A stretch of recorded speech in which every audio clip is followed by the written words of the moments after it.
I competed at 7 official tournaments in the 2025 season. At 5 of those tournaments, I was groped. Jesus Christ. But this is not normal behavior. No, it's completely inappropriate. Out of all the issues I've been facing at tournaments, I think that groping is actually relatively low on my priority list. Damn. I think it's perfectly acceptable if he decided he wasn't going to go just because of that. Primarily because it only happens once or twice at most events. You're saying it happens once or twice at events just to you alone? People would reach out and they would grab me, just regularly, right? But they would often grab me from a place where I could not see them. I would turn towards the stranger, and in doing so, it would cause my neck to spaz out. It sounds like he's like very overstimulated, just like in general, always walking around. The first thing I would always do when I would attend a Pokemon tournament is I would find a hiding place, like a little nook or a cranny somewhere, and so I could just have a little bit of privacy. So this guy's a competitive Pokemon player, and he has to go and find a hiding place. Wouldn't the tournament host want to have places to chill? Even if I do qualify for the World Championships this year, it is very likely that I will not attend. These are the people that are creating the competitive infrastructure because you want to be like him. You want to compete like him and play the game. You know, if you're not going to care on a human level Pokemon, you should be reaching out to him because he's what's making your events profitable. All right, I've been meaning to watch this for a while. What's so funny is I've only seen this guy on TikTok with some pretty interesting like Pokemon videos. And then he posted this video, and it turns out he's got a ton of followers. God bless him. Apparently, he's a really good Pokemon guy. Who would have thought? He's a really good Pokemon competitive guy, you know? But apparently, he's talking about something pretty messed up. So I'm curious to see. Let's see what we got. This is a video that I have thought about making every day for the last 2 months. Wow. Every day since last year's World Championships in August. This is also a video that I don't especially want to make, but I do think that it is very important because I think that you, the viewers, deserve an update on what's been going on. And I took a peek at the comments, and they were talking about how he was touched like multiple times at events, which is crazy. Honestly, it's horrible. And on why I'm going to be making some of the changes that I'm going to be making. I already today have recorded for over an hour trying to get this video into a place that I felt like it was good and coherent. And as you are watching this attempt at the video, you've probably realized that I have not succeeded yet. I hear you. So I have some notes on the screen for myself here, just to try and keep the video brief. I actually sat down after this year's World Championships back in August, and I recorded a video that I had hoped would be this. Does he do Pokemon cards? No, Pokemon games. There's a strategy. Okay, definitely Pokemon game, sorry. Video, but it was about 40 minutes long. It was really rambly, and in the end, I think it read more as a plea for empathy rather than a channel update, which is what I hope this video will be. I want to be respectful of your time. So for those of you who only want to know what's going Don't worry, boss. I got nothing. My time's worthless. Don't even worry about it, dude. on and don't want the full picture, I'm just going to tell you up front what has been happening. Well, I'm going to tell you the takeaways, and then I will tell you what's been happening and how it's affected me. He does VGC. What is VGC? What is Pokemon VGC? I don't quite understand that. Just Pokemon. I don't know. Here's the biggest thing that you need to know. This year, for the first time since I started making them, I will not be doing a video about the World Championships. Wow. This is not a decision that I take lightly. The World's video I've always felt is the most important video each year on the channel, but I also think it's the right decision to not make one this year. On top of that, I am not certain how much longer I will be attending in-person tournaments. I guess what I will say about that is that You can tell he was really upset even just saying that out loud. It is entirely possible that I never compete in or attend another World Championships again. Wow. Now, I understand that these are pretty strong statements, and so you are certainly curious, if you've made it this far into the video, what has been going on. And I think the easiest way to start talking about this is to talk about this year's World Championships. Worlds this year was my least favorite Worlds ever. And in the past, most of the time I didn't have fun at a Worlds, it was because I didn't feel good about my performance. That's fair. It's a video game competition, right? Is that what VGC means? Pokemon? By contrast, this year I feel excellent about my performance. While it wasn't a great finish, it was certainly a good one, and there's a lot of things that I'm extremely proud of that happened both at the tournament and in the preparation that make me feel overall very good about this year's run. Cool. I mean, I know this is probably not appropriate in this video, but what's going on with that Pokemon ZA, dude? Where does that fit into the competitive scene? Or is that just kind of just an experiment that's probably not going to stick? I guess I'm curious. And so the reason why I feel bad about this year's World Championships has nothing to do with my performance. And if anything, the performance is actually helping. Over the past several years, attending tournaments has been getting more and more difficult. And I would say that Worlds this year was a turning point and a peak. Does he just mean financially or something, or schedule-wise? How old is this guy? And made it clear to me that something had to change. Like I said, my goal is for this to be an update video. I don't really want this to be a video where I sit down and tell you every single thing that's been challenging over the last couple of years. He's 29. I wonder if he has kids. Because I don't think that's helpful. And so I'm going to try and avoid giving too many examples, but I want to give you a couple ones just to ground everybody in kind of the scale of what's been going on. My hope is that you do not use this as this one example as, take it as that's the whole problem, right? I'm going to give you one example. Please understand this is a small piece of a whole, but I think it gives, like I said, I think it gives good grounding as to kind of the general scope that we're talking about here. Just checking my notes here. Yeah. So, the example that I think makes things the clearest, the fastest, I'm all about efficiency today for some reason, perhaps because this is my 10th attempt or whatever. Yeah, it also seems like a heavy topic, so it seems like maybe he doesn't want to, you know, get too much into his feelings. You know, when you talk about something pretty heavy, it could fuck you up a little bit. The example that I think makes things the clearest, the fastest, is that I competed at 7 official tournaments in the 2025 season. So from September 2024 until August 2025, I attended 7 in-person tournaments. I wonder what the smell was like, you know? Pokemon, I mean, I'm a big fat guy, so kind of, I'm not smelly, though. You might think that's ironic to ask, but, you know. At 5 of those tournaments, I was groped. Wow. Jesus Christ. Okay. All 5 tournaments. That's fucking insane, actually. Fans, when taking pictures with me, put their hands on me sexually and non-consensually during the act of taking photos. Jesus Christ, what the fuck? I don't like that this is happening. And I also think that it's pretty clear to most people, most reasonable people, that this is not normal behavior. Like, no, it's completely inappropriate. This video's been out for a few days. I wonder if, like, any of the tournament hosters have said anything about this. That's fucking insane. I mean, okay. Most people do not grope other people, and I don't know why it's happening to me so much in particular. Like, what about this? Is there security there? What's going on with this? What the fuck? But the fact remains that it is. Like I said, I don't want the takeaway to be that this is the only issue, or that the things that I'm going to be making changes are in direct response to the groping issue. In fact, out of all the issues I'm facing at tournaments, I think that groping is actually relatively low on my priority list of things. What the fuck? That I would fix if I could snap my fingers and make them go away. Damn. I mean, I think I would probably disagree. Although, I mean, maybe there's a lot worse than just that. But I will say is I think it's perfectly acceptable if he decided he wasn't going to go just because of that. That's pretty gross. Pokemon themselves hosts all tournaments. Oh, they post their own tournaments? Really? What the fuck are they doing about this then? Primarily because it only happens once or twice at most events. And so there are more pressing things that have a higher impact. Once or twice at most events? What? Did I hear that right? Primarily because it only happens once or twice at most events. Okay. Jesus Christ. To you? Are you saying it happens once or twice at events just to you alone? And so there are more pressing things that have a higher impact beyond just making me feel bad and kind of violated in a way. No, man, that's, you know, God bless, man. You're definitely downplaying your feelings here. Which maybe is his cope. Maybe he needs to do that to cope. You know what I mean? Like, oh, it wasn't so bad. Like, tries to sink it down in him. Maybe that's what he's doing. But that's pretty fucked up, brother. That's pretty fucked up. So please understand that this is just an example to give you a sense of kind of the general scope. Okay. I have another example for you, and it's less intense, but I think it also is helpful in its own way. It comes from NAIC this year, North American Internationals this year. Papa Gut, he's misusing groping here. He means touching his shoulder or back while he's taking a picture. I think you might have like a traumatic brain injury for even saying that. He literally says in a sexual manner. So I don't know if what you're saying is correct, but okay. What? He literally says it in a sexual manner. Why would I assume in the shoulder? What? Was an interesting tournament. North American Internationals was the tournament where the tournament began on Friday, and I changed my flight to go home on Saturday. Okay. And the reason for that is because before the tournament, I don't remember if it was like Wednesday or Thursday, but I had slept on my neck weird. Like I had one of those, it was like a crappy hotel pillow, and I'd gone to bed and I woke up and I was experiencing rather severe neck pain. I hear that, man. For my fellow, older gamers, you probably know neck pain is extremely debilitating. And it was one of those situations where like I couldn't. Oh yeah. Absolutely. You just can't really bend your fucking neck to the left or right. So really turn my head from this angle without experiencing moderate to severe pain. So yeah, it used to be the worst when I used to drive buses because I have to back the bus up. You wouldn't really have to use the mirrors that much. Actually, I guess it was a pain in the ass though. Well, it was not a good environment to be competing in, as you can imagine. And what made it especially difficult is that over the course of the weekend. But you're supposed to look back on the smaller buses. They make you do it as like a policy. It's fucking annoying.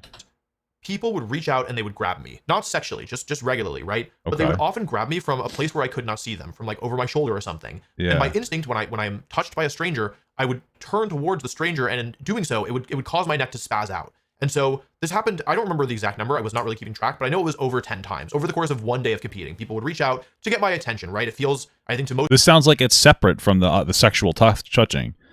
He's talking about the sexual touching, and now we've moved on kind of to like the non-sexual touching, where they're just like touching him in general, and the fact that he can't turn his neck is like kind of pissing him off. That makes sense, no? Most people normal to be like, oh, I know that guy. Let me go ahead and grab him, right? Like you would reach out and touch a friend. Probably I wouldn't do that though. It's kind of a violation of boundaries. You'd use your words, you know. You shouldn't be touching people that don't know you at all. Hey, hi, how are you? You could do that. It doesn't have to be that crazy. Except that for me, I don't know these people, and they're strangers, and it made my life so difficult at that tournament that I decided that I couldn't continue having my neck spaz out, and so I changed my flight home to Saturday morning. Bro, I would just fucking yell at people if they touch me. I'd be like, bro, don't touch me. Like, you know what I mean? Like, I would. It sounds like you got to set pretty hard boundaries with some of these people. I mean, I'm not trying to be fucking rude, but I wonder how many people at these tournaments, we'll say it lightly, don't necessarily understand social cues. You know what I mean? So if somebody just walked up to me and be like, hey, don't touch me. And then I would make sure that I'd be inviting. I know you didn't do it like to be rude, but like, oh, don't do that. But hey, how are you? You know what I mean? Like, you can shake my hand. You know. And I left the tournament after a single day of competition. I was eliminated, by the way. Just that's important context. I didn't leave while I was still in the tournament, but having been eliminated, I just like couldn't deal with people continuing to touch me and continuing to make my neck spaz out. And I understand that, or I guess I should say the reason why I give this example is because I think that it's a much more understandable action, right? To reach out and like, you know, touch someone on the shoulder or on the arm or whatever. Yeah, but also no. You know, I understand what he's saying, but no. You know, you shouldn't be touching people you don't know. And like, I don't think that there's anything wrong with doing it in a vacuum, but I think there's something wrong with doing it in a Pokemon tournament. At scale, and especially when there are other things going on, it can become quite distracting and quite problematic. And I would say that these two examples are indicative of kind of the two types of issues that I've been facing at tournaments. The one being people perhaps not understanding normal social norms or of being too aggressive or... That makes sense. That's what I had said. Like, yeah, that's probably what it is. I don't know, like just violating boundaries in some way. And the other being of people behaving normally in a vacuum, but difficult to handle at scale. These two types of issues got so bad at the World Championships this year that on the finals of Worlds, on World Sunday, does nobody else like complain about this to the Pokemon people? I mean, like, I feel like there should be I don't know how these things work, but there should be an announcement that's like, hey, just a friendly reminder, everybody, don't walk up to people that you don't really actually know and touch them. If you want to get your favorite Pokemoners' attention, just be like, hey, Wolfey, what's up, bro? You know, don't touch them. don't touch them. It's not appropriate. I felt that I had no choice except to leave the venue. I just wanted to be there and to watch the finals in person in the crowd. And yet things got so difficult for me that I had to leave. I understood that there was no way I was going to be able to have any semblance of a positive experience if I... This guy sounds like he sounds like maybe he's a little he sounds like he's overstimulated, honestly. That's what it sounds like to me, you know. I like the content he produces, but it sounds like it's like if it's a piling up of things, it's like, you know, the sexual touching, the regular the touching that's inappropriate also, and then also his neck hurting. It sounds like he's like very overstimulated, just like in general, always walking around. I kind of get that, you know. I stayed, and so this year's World Championship Finals, I watched in my hotel room, and it was a uniquely bad feeling. Okay. I'm gonna move on from this because I could talk about examples all day, but I don't think that's helpful. Hopefully, I think the people who will get it have gotten it, and the people who won't are never gonna get it. So I'm gonna move on. I mean, I got it, brother. I got you. Just a little interlude here. I want to talk about how this has affected me. In general, I consider myself to be a very low stress and low anxiety person, and in fact, pretty much the only area where I ever feel any stress or anxiety is at a Pokemon tournament. And I think because that like overstimulated, dude. Smart guy over here. This guy's pretty smart. Stress and anxiety while competing can be so intense. It makes all other feelings of stress or anxiety or whatever pressure just feel really like nothing burgers in comparison. So I'm willing to bet that I have a significantly lower than average level of stress compared to, like, you know, like I'm below the median or whatever. And I mentioned that because after getting home from a tournament, this is pretty much true across the board, it takes me about a week before I go back to feeling normal. And what I mean by that is it takes me about a week before I can go outside my house without having my heart rate spike and without feeling pretty intense anxiety. I feel that. That's how I feel after eating a salty meal, man. Because normally when I'm at a tournament, when I leave my, you know, the safety of my hotel room or wherever I'm staying, that's when I have to start being on guard, because that's when some of the challenges start. And even when I'm home from a tournament, it still takes me about a week before I can go back to feeling normal. I hear that. I mean, that makes sense. Like, I'm not a Disney trip, guys. No, but I understand what he's saying. That's perfectly reasonable. I don't know what your perception of me is. I don't know if you perceive me as a relatively normal guy who deals with problems in relatively normal ways, or maybe I guess he seems like kind of a I mean, I don't really know him too much. You perceive me as someone who really overreacts. I don't know. But if you think that I have a relatively normal reaction to most things, then perhaps that piece of information is indicative to you of some of the ways that things have been affecting me. Maybe you think that I'm just dramatic, in which case it doesn't really matter.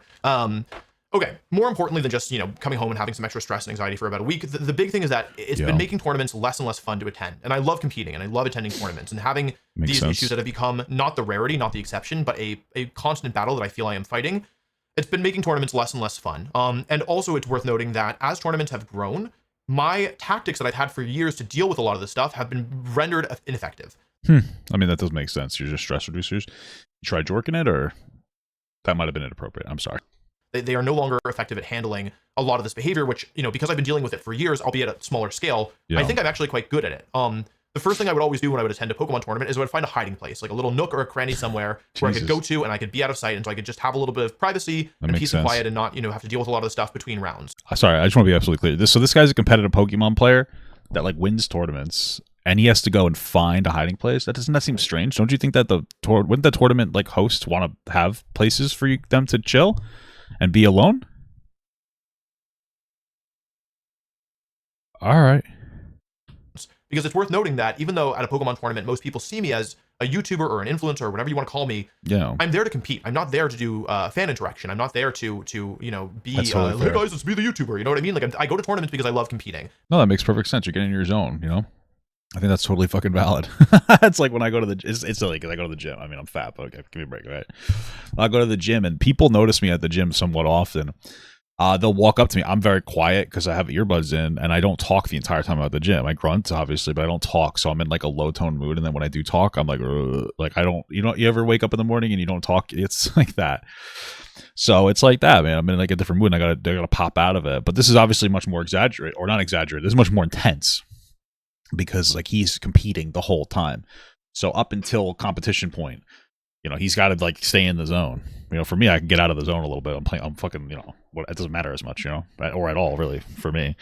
And while I also enjoy meeting fans, it's not my primary reason for being there. Look at that. And so when I'm at a tournament, it's been my goal to focus as much as I can on the actual aspect of competing. I'm not saying that, I shouldn't have to do any fan interaction because you shouldn't.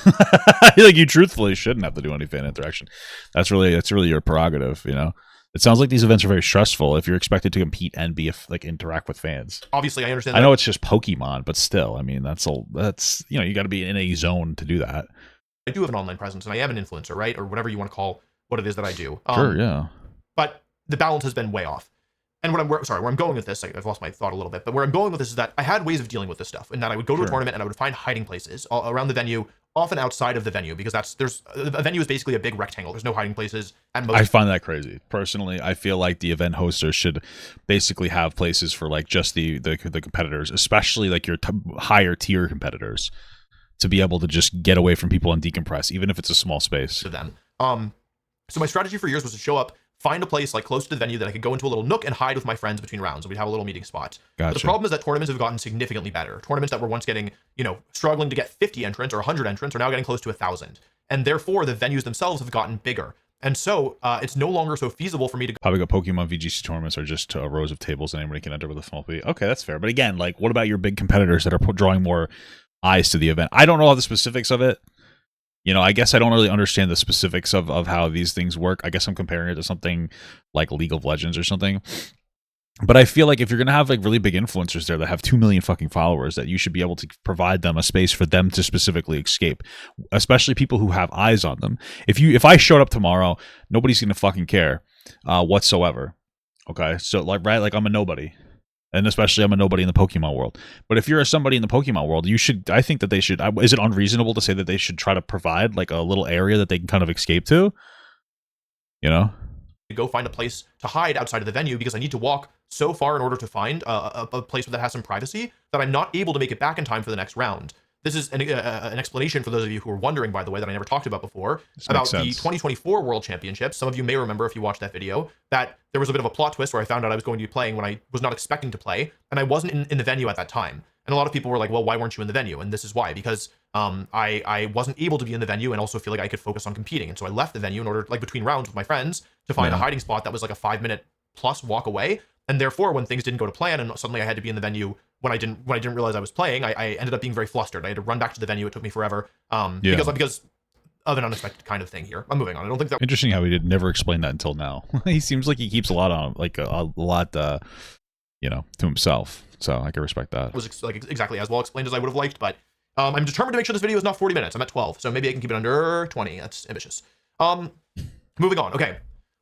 There's more to this video, but I want to talk about the in-person changes first, and then we're going to talk about some of the online stuff, because there's also some online changes as well. Like I mentioned at the beginning of the video, I'm not doing a Worlds video this year, and the reason for that is relatively simple. I don't want to. Doing one of these I mean, okay, that's fair. I respect that. big tournament videos forces me to relive the weekend over and over and over again. And it's to a point where I started dreading both Toronto and EUIC, which were 2 tournaments that I won, because those videos were such big projects, and like reliving them over and over and over again at a certain point, just like, it just made me want to be done with it. And in the end, I like took breaks and I pushed through and I got the videos to a point that I'm really proud of. But it was challenging, and it was challenging for events that overall I feel really good about because I won the tournaments. And when I think about sitting down to work on a Worlds video, on a video of a tournament weekend where I'm incredibly proud of the run, but there's a lot of bad memories associated with that weekend and a lot of negative feelings associated with it, I just don't want to do it. And I'm using the word don't want to instead of can't, the phrase don't want to instead of can't, because I could. Like, I'm an adult. I could sit down, and if I felt like it was worth it, then I could like force myself to do it, and I could knock it out, and maybe it'd be shorter, and maybe it wouldn't be as good, but I could do it.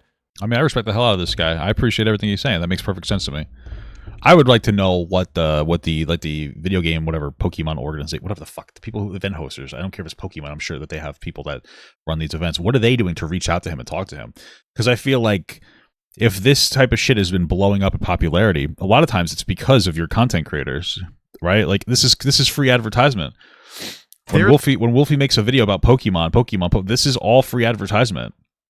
You know, and this is, frankly, to be comparative, this is the infrastructure that keeps League of Legends going, right? Like League of Legends, their tournaments themselves don't necessarily make a tremendous amount of money. The skins and shit do, but what makes people want to play the game, a lot of them are either buying skins because they're girls,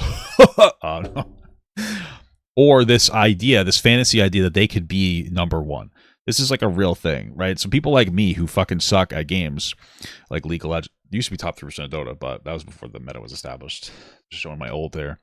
People like me who think that they could actually be good at a game, they go and they play because they want to try to be number one. Even if they say they know they can't, they feel like they can on the inside.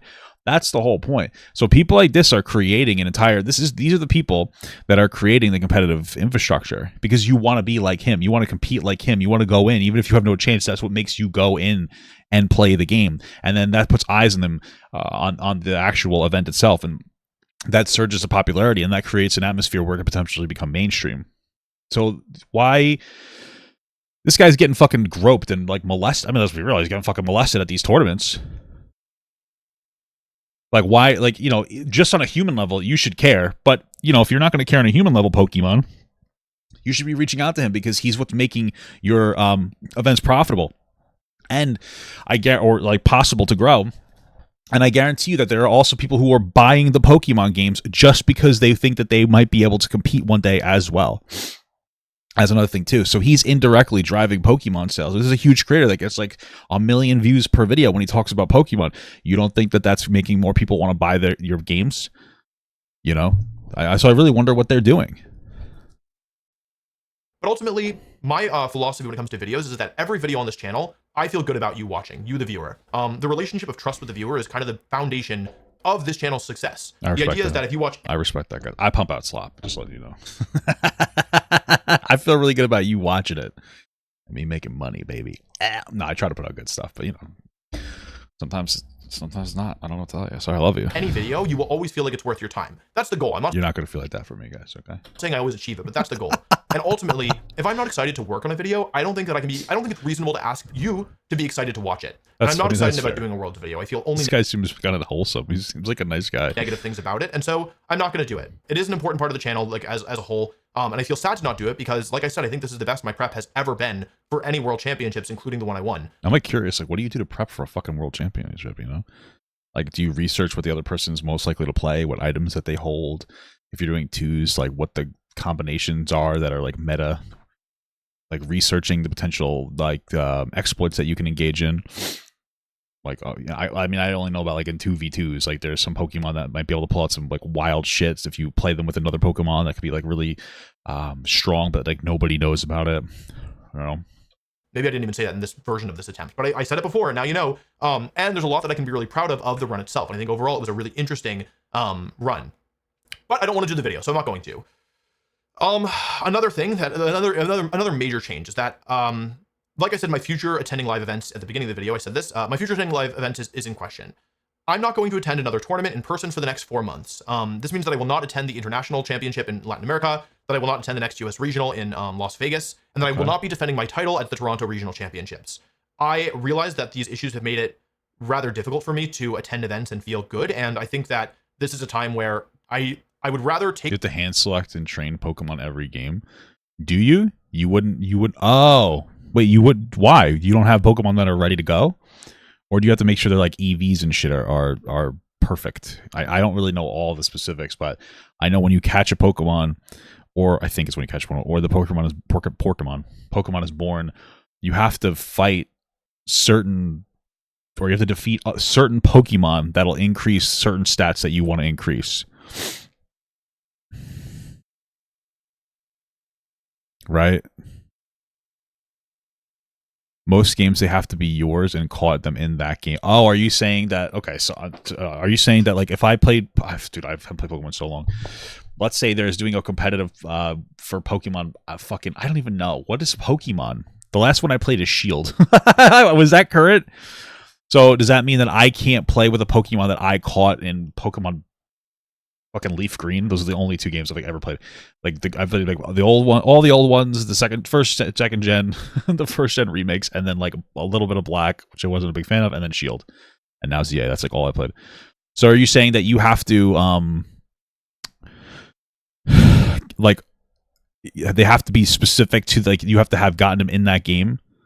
So if I want to play with a Pokemon that I caught in like Leaf Green, I'd have to like share it to the newest Pokemon game, and then make sure I breed it to re-catch it and then retrain it. Is that what you're saying? Okay.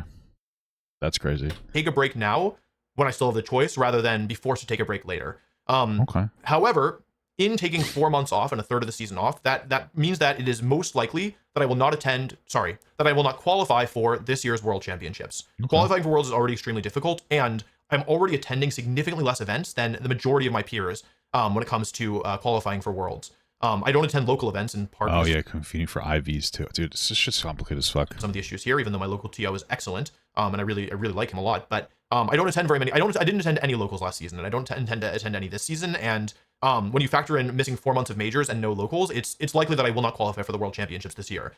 Pokemon Bank got shut down, but don't they have Pokemon Home? Isn't it the same thing? You know, I don't. It's not relevant to the video. I'm so confused. Qualifying for Worlds has become quite difficult, and taking 4 months off is going to make it not impossible, but really difficult. However, I also want to be clear that even if I do qualify for the World Championships this year, it is very likely that I will not attend. It's going to depend how the rest of the season and how the rest of these events go. But what I will say is that I do not want to have another Worlds like the one I just had. And I would rather not attend than take the risk, because I think that if I don't attend a Worlds, there's a chance I could come back in the future. I think if I have one more Worlds like this one, I don't think I'm coming back. So is he saying like a Worlds where like it's too overcrowded and he's getting overstimulated, whether it's people like sexually harassing him or just like crowding him and not allowing him to be able to just have like a downtime there? So yeah, that's the in-person stuff. There's more, but wait, there's more. Good job. How am I doing on time? This video's not going to be under 20 minutes. Okay. Okay, moving on. These in-person issues that I've been facing, I would say, are part of a broader trend that I'm going to describe as parasocial behavior. I don't know if that's actually the right way to use the term. Well, maybe. Given that they like feel entitled to touch you, you could argue it's parasocial behavior. They feel like, I mean, it's going to be, so it would be parasocial if they understand boundaries of not touching strangers and still touch you. It would be a lack of understanding, I guess, of social cues and social norms if they simply just don't understand that, right? I don't think it matters, because the outcome is that like they are violating boundaries by like touching somebody they don't know, whether, even if it's not sexual, even if it's just on the shoulder. You shouldn't be walking up and touch people on the shoulder. You know, it depends on the individual person, again, between whether it's because they're parasocial or because they don't understand boundaries, or it could be a mix of both. The specifics don't really matter. Their why doesn't matter. The actual action does matter, right? You should be asking that question. You know, you should be asking like if you're gonna take a picture with somebody, hey, can I put my hand around, like arm around you? Can I hover hand you? You know, ask those questions. It's not that weird. You can, you know, use your words, guys. But especially now, people are so like much less socially aware, just because we're so online all the time. You know, I think it makes people awkward. But I'm gonna describe it as parasocial behavior. And That's the fair. thing about this parasocial behavior is that while it's been noticeable in person, it has also been extremely noticeable online. In fact, it's possible that some of you have seen a lot of this parasocial behavior online. And I mean parasocial both in people who are fans of mine and people who are not fans of mine. People Interesting. who actively dislike me. Okay. And I guess what I would say is he talking about that furry guy you guys told me to watch before? That is that what we're talking about? We'll talk about the negative stuff first, because I think that's probably, yeah. Just say, can I firmly grasp it? Yes, thank you. Okay. I don't know why I read that out loud. That was insane. probably easier to understand.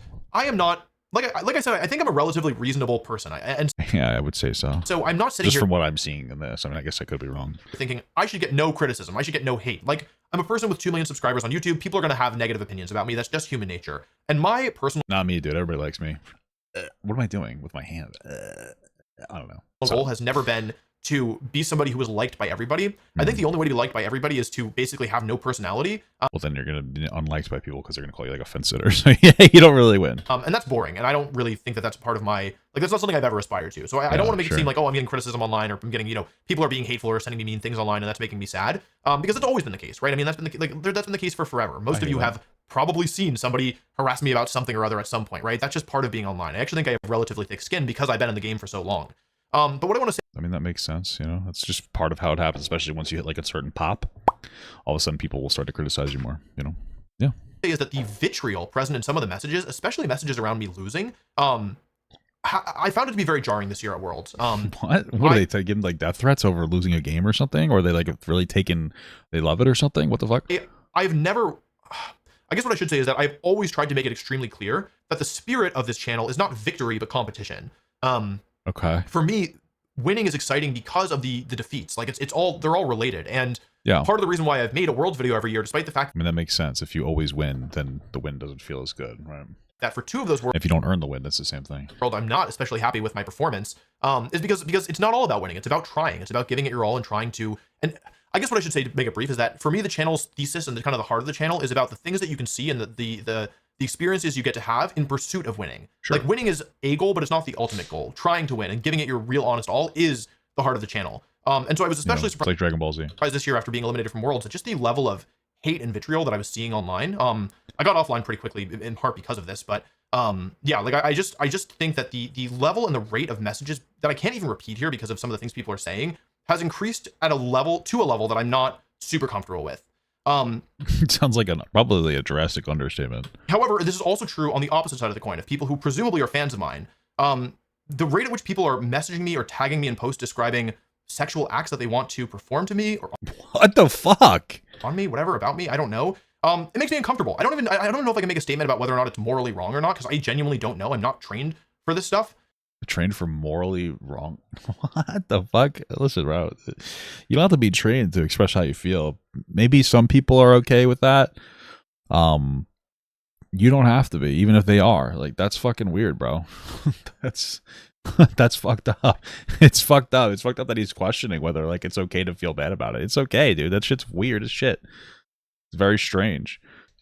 But it makes me uncomfortable and I don't like seeing it. That's fair. On top of that, even apart from people being what I would describe as weird, I don't know if that's true, but it feels weird. It also makes me feel bad to hear that people are such fans of mine that they would go into, you know, Twitch chat and only ask about me, right? Or, you know, that Twitch, like I heard that like Twitch chat this year, and I think this has been a problem for a while, is like Twitch chat, like someone else's Twitch chat? Like all people are doing is like, oh yeah, where's Wolf? And like, I understand that people mean well. I'm not saying that there's anything wrong about asking how your favorite player is doing, but it makes me sad to hear that, I don't know, people are not respecting the other competitors who are also out there trying their all, especially after I've been eliminated, right? Like, I don't know. I understand people are just like not following the whole tournament, but it still doesn't make me feel good. It still feels disrespectful to the other competitors.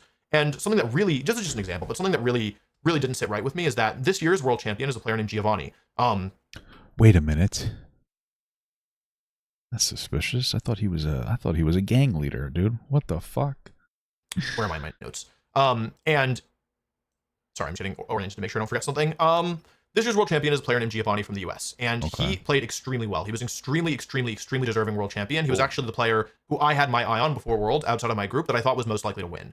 And after he won, first of all, I felt very vindicated. And second of all, congratulations, Giovanni. It was extremely well deserved. And those of us who were, competing, I think, understood that it was perhaps it was a not an if but a when. And the when happened at a good time. So congratulations. But what I want to say about this is that after Giovanni won, people were trying to give me some share of the credit for his win. Credit that I, to be absolutely clear, do not deserve in the slightest. People kept trying to tie his success to me in some way. It made me feel awful. Because it's not only disrespectful to him and his efforts and his friends and all the work that he put in. Is his name actually Giovanni, or is he just like a big Pokemon guy? Is this him right here? There better not be any fucking weird shit here. Hey, good job, Giovanni Cheesecake. I think that's a beautiful thing. God bless him. But it's also disrespectful to me. I gave it my all, and I lost, and there's honor in that. There is honor, and I take pride samurai way in saying, I did my best, I have no regrets. Dark and side, to try and be like, oh, well... The dark side. Somebody called me Dark Side Papa. Just commit. I was going to say the samurai way. What the fuck? Wolf kind of won because Giovanni's the first American world champion since Wolf, or they had the same restricted duo. I don't know. It doesn't make me feel good. And it makes me feel like... It makes me feel like people are seeing me as something that I'm not. I am truly just a man. I'm truly just one man. Nothing more, nothing less. And while I do feel like it is a tremendous privilege to be in the spot that I am in and to represent this community that I care so much about, and I hope to feel like I'm doing it at least a little bit of justice, I don't want to be...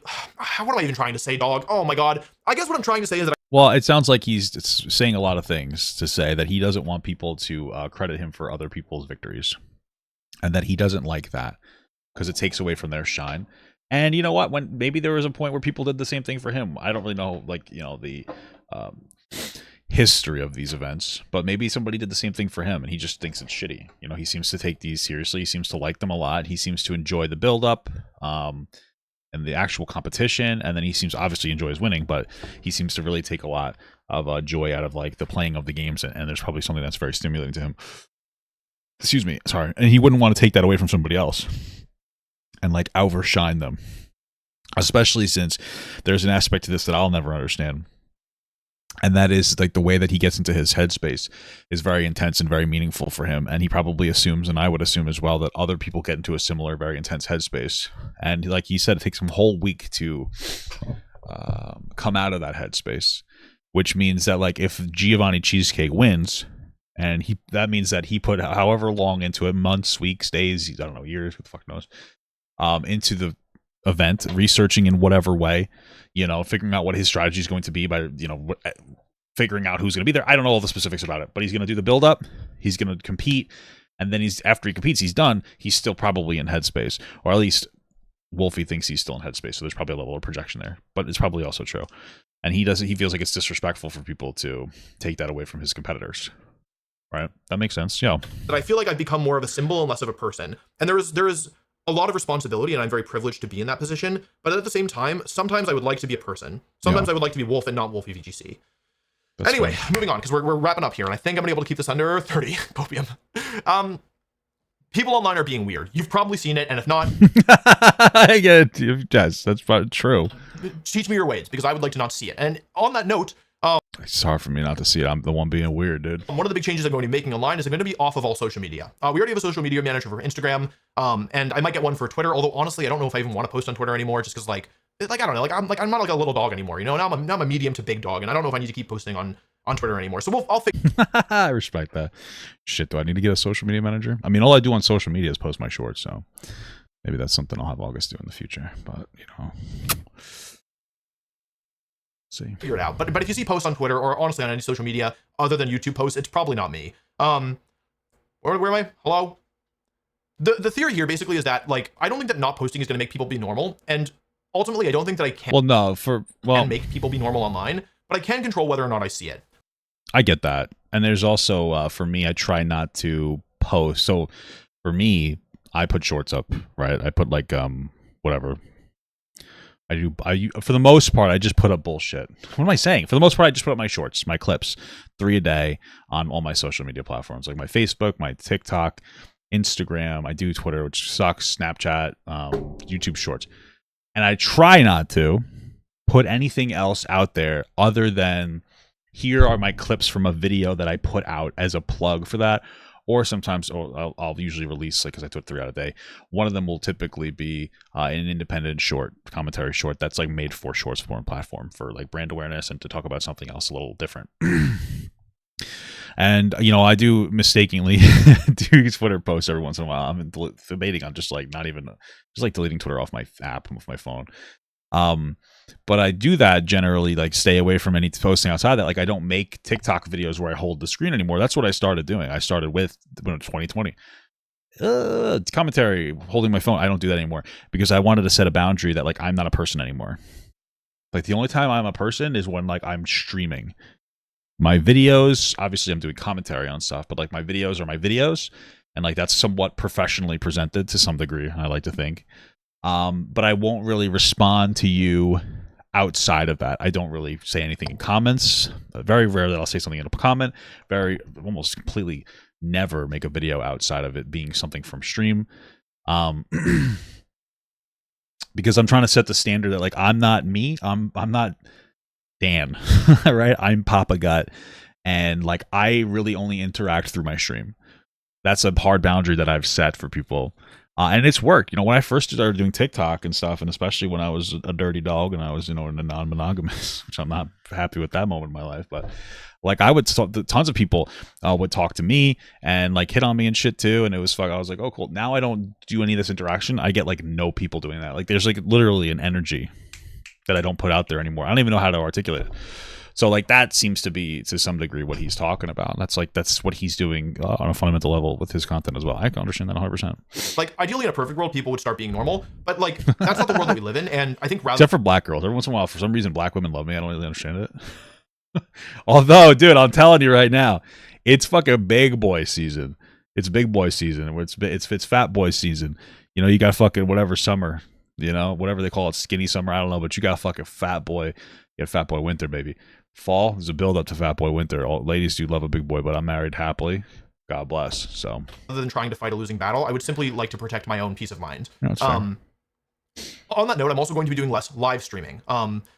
There is going to be some exceptions, like if I host a major event, or maybe at game release, like maybe when Champions comes out, I might do some live streaming. But for the most part, I feel like live streaming reduces the barrier between the audience and the streamer. And as I would like people to be less parasocial and more normal, this doesn't seem to be in my best interest. That's fair. Given that goal. This is the reason why I didn't stream any Legends ZA, by the way, because although I've already played for 25 to 30 hours, and like I did a little recording for it, which you may have seen like kind of clips of in the video that we put out about ZA. I didn't want to live stream it because I didn't want. It just didn't seem like it was in line with my overall goals. I can respect that. Sometimes I just like playing games by myself too. Pokemon, because I play ZA a little bit, it's kind of fun. Like I like it more. It's a little more, to me, it's just like aligns more with what I like to do than like the traditional Pokemon games. I feel like that format's like, come on, dude, you're still doing it. I was playing it's like the same as it was back in the day. I know this is a little more complex, but like it's still basic. The fundamentals are the same. So I kind of like this. It's a little different. But like I played on stream one day while I was doing commentary, and it just doesn't really vibe with me very well. I like playing that game like alone. In my bed when I'm if I like playing it alone in my bed, I like to sit down, put my with my Switch, and then have my phone there because I don't really know anything about Pokemon. So I like to just engage with it, and I'll be like, oh, what level does this Pokemon level up? So I'll just like put it in my party as a secondary until it levels up, and then I'll be like, oh, put that in the bank. I have all these Pokemon. You know what I mean? Like I'm just like silly about it. It's like I do it like more of a collecting way.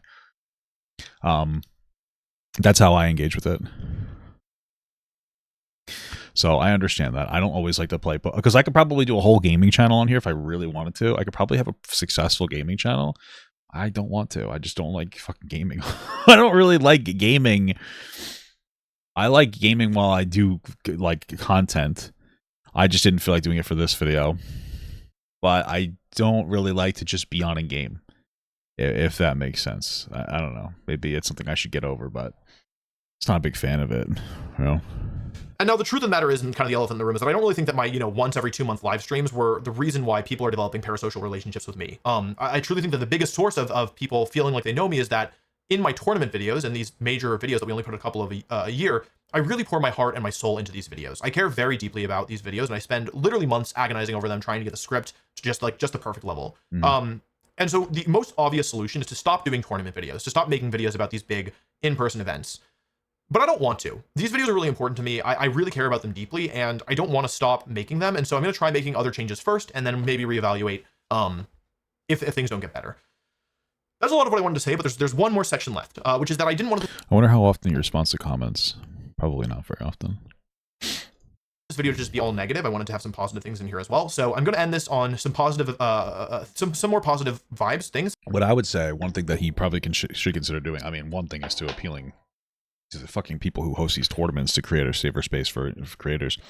But he might benefit from having a friend or something. I mean, I would be ridiculous to have to pay a bodyguard, but have somebody come with him, and if like somebody kind of walks up on and touches him, or he can even do it himself, have them set a firm boundary. Either he do it himself or have them do it. Be like, yo, hey, don't touch, don't touch this guy.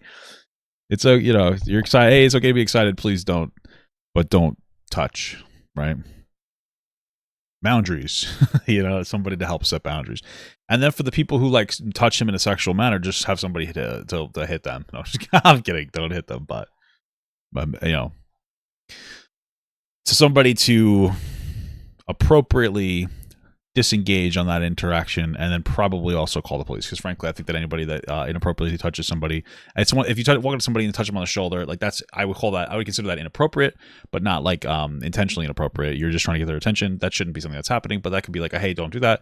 But if you're walking up and touching somebody's genitals or something, you should be banned from the event permanently, and you should get arrested, and they should honestly prosecute you to the full extent of the law. That's what I think. They should go very hard on people who do that, because like, what the fuck are you thinking? It's ridiculous. I don't know.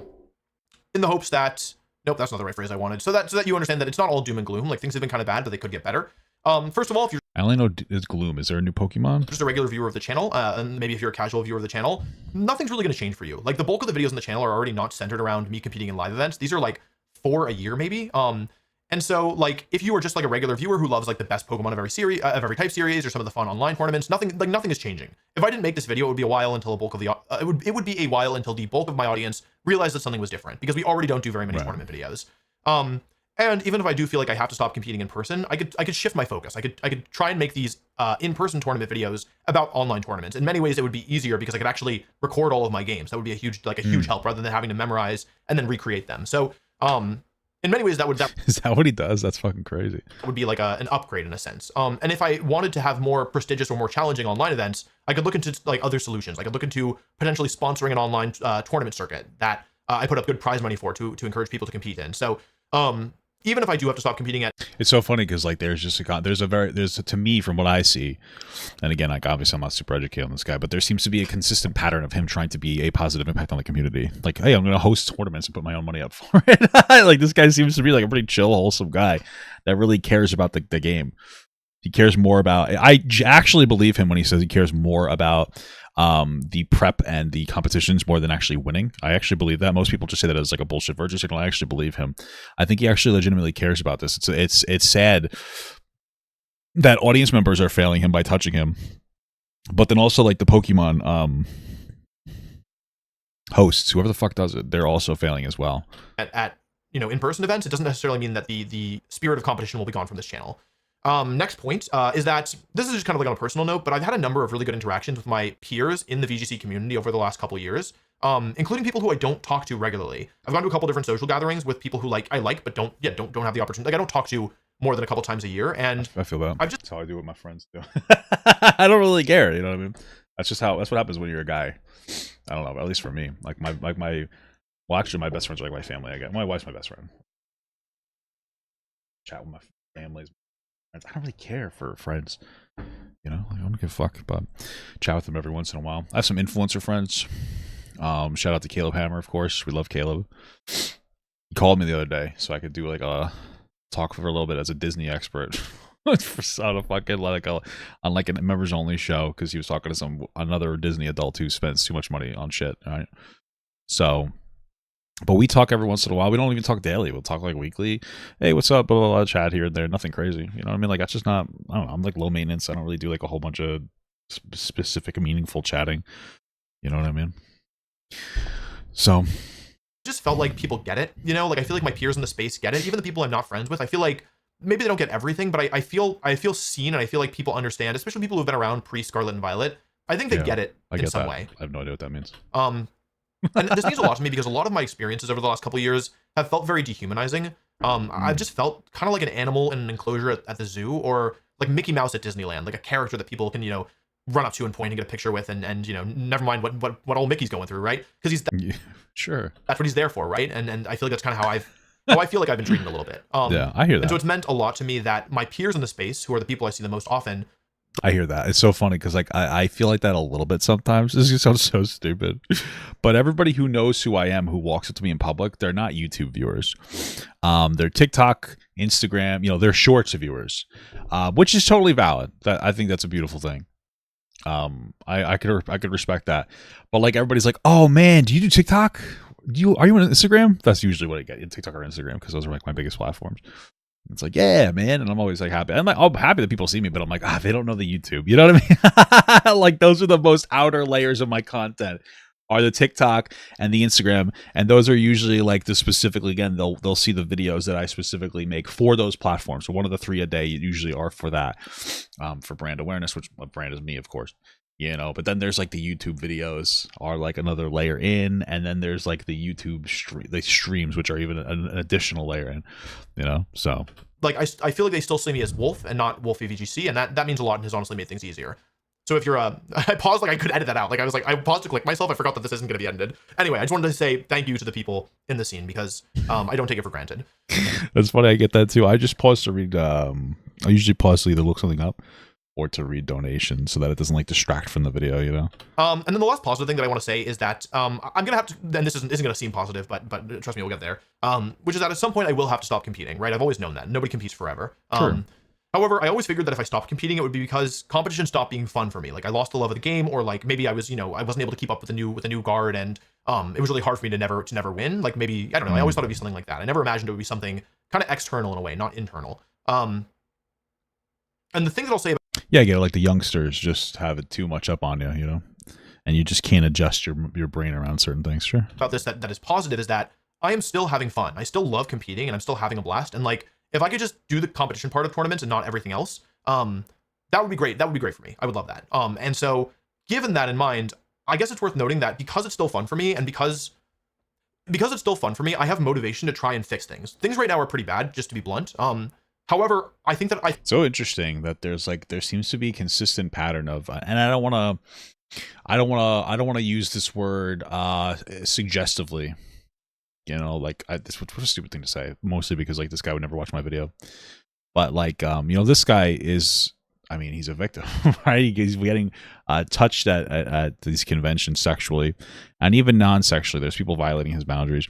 The reason I say it like that is because I don't want to insinuate something or cause somebody to feel a way about themselves that they didn't normally feel, because it's not just about what happens to you, it's about your relationship with it. You know, there's different people that will cope differently. Some things could have like a very negative impact on people, and some things could have not so much. And sometimes, you know, hearing somebody else say something like that could like actually fuck you up. Either over validating or under validating could be like actually pretty fucked up for people. So I usually want to do these, try to like meet you where you're at, but it just feels like we do consistently have a lot of people who are the victims downplaying what's happening to them, and then like you can kind of see through the cracks. So like the way that he explained it was pretty fucked up, or what he said happened to him was fucked up. His energy isn't really high. He's not very high energy about it though. And then he says something like this. It's like, you know, it's pretty bad. You know, it sounds like he's significantly worse mentally for him than he's even expressing, which again, I could respect and appreciate. Like that's usually how I express myself as well.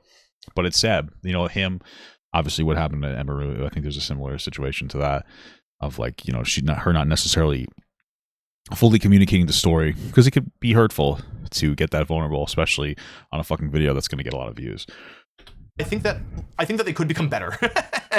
It's really profound, Wolf. And I have the motivation to try and make them better because things are still fun. So even though it's a low point, it's not necessarily true that it's going to stay a low point forever. And I'm trying to make things better as we speak. I recently attended the Milwaukee Regional Championships, and I tried out some new solutions. And Milwaukee was the first event I can think of in probably the better part of a decade where I felt like I could just focus on competing, where I didn't have to focus on a lot of the extraneous stuff. And I don't know, it was a very positive experience. And it is worth noting that regionals they do tend to be more chill compared to other levels of events, but even still, like regionals have not been chill for me for many years. So I think this is a pretty big win. I meant to mention this earlier, but I forgot because I didn't have a note for it, which is talking about. I wonder what he did to like cope with it. Well, maybe he just doesn't want to tell us because maybe it'll like reveal something. Fan interaction. I think that going forward, I'm gonna have to find some new solutions just because things have been getting a little bit out of hand. I don't know what these look like just yet. I will update you when I do, probably in the form of a YouTube community post. Just wear like a spike, just be like a big spiky ball, so nobody can touch you. You know. My ideal solution, I think, is to do some sort of meet and greet at official tournaments so that I can say, hey, if you would like a picture or an autograph or you just want to chat for a second, this is where you go to do it. And then when I am actually competing, I'm just focused on competition. That's fair. But I do want to say sorry. That's totally fair. Sorry, because I've said no to a fair few people for pictures and autographs at my last couple events. And I want you to know that I feel genuinely very bad about it. And I think it's valid as fuck, though. And yeah, I'm sorry. I wish that I could do more. I wish that there was more of me to give. And I've really tried so hard for so many years to be the person that I think people see me as this symbol, as this kind of unshakable bastion in the scene. You're like All Might. But I am only human, and I think pretending. I get it. Like, he's not apologizing to people who are touching him inappropriately. He's just apologizing to people who are like, oh, I like that guy. I'd love to pick up a picture. I think that's valid. I think that that's a great idea, though, to have like an independent time. Because, you know, I do think people are obviously there. And the part of the reason is because they get to see their favorite creator. And if they're not able to take a picture, that's going to be disappointing to them, even if they understand. You know, but it sounds like a really good idea to set like a boundary of like, oh yeah, well, I'm going to do this time. But again, I feel like he shouldn't have to brainstorm these fucking ideas. Like, why don't these event hosters have something set up already like that? Like, why is this like a secondary consideration? I don't know how these infrastructures work, but if they're going to have like really big content creators, why don't they set boundaries and be like, hey, don't touch these people. Hey, we're going to rent the venue out for an additional day so you could take pictures with your favorite creators or something like that. Like, why isn't that a consideration? That I'm not is not doing me or you any favors. So, if you ask for me for a picture, like, why is it on him to come up with these fucking ideas? I said no. I am genuinely very sorry, and I'm going to try and find a solution so that I can have time with people who have so generously supported me for so many years and still be able to focus on competing in myself. It is a difficult balance to find, but I am committed to finding some sort of solution. And that's it. Under 30. No! Okay, 31. Under 34. I'm wrapping up here. Last thing that I want to say is thank you. Thank you for listening. Thanks for listening to my 30 minutes. No, God. Okay. These are new glasses, by the way. I just got them today. Thanks for listening. Thanks for letting us know. This is silly. I want to emphasize that I know that I am in a tremendously fortunate position, and I do not take it for granted. I know that being the face of a community that I personally care so deeply about is an honor, and a privilege. And I hope you know that this video is in many ways my last resort. That if I thought that I could deal with this on my own without saying something, that I would. And I believe that. I mean, that's the energy he gives out. Evidence for that. This has been a problem for years, and it's only getting worse. And it's only gonna get worse unless I do something. So that's fair. Yeah. And I guess the very last thing that I will say is that even if this, I think part of it's too is that, like, you know, this, it's not to be rude. I think people who show up to tournaments like Pokemon tournaments are probably people that are like to some degree socially outcasted, and that's not me being like critical or criticizing you, but like those seems like the type of people that would be drawn to those events. And like, you know, I mean, not even to be a dick, but like for me, like I would probably get into things like fucking Magic cards or something, but I don't really particularly care. Well, first of all, I don't want to spend the money. I want to have kids soon. And my wife loves to spend my money. So she's in a fucking show right now with her mother. God bless, by the way. I'm not complaining, but you know, I have other things to spend money on. But also it can be some of the people that are attracted to it. It's not even that they're necessarily bad people, but it could just be like not a vibe for me. You know what I mean?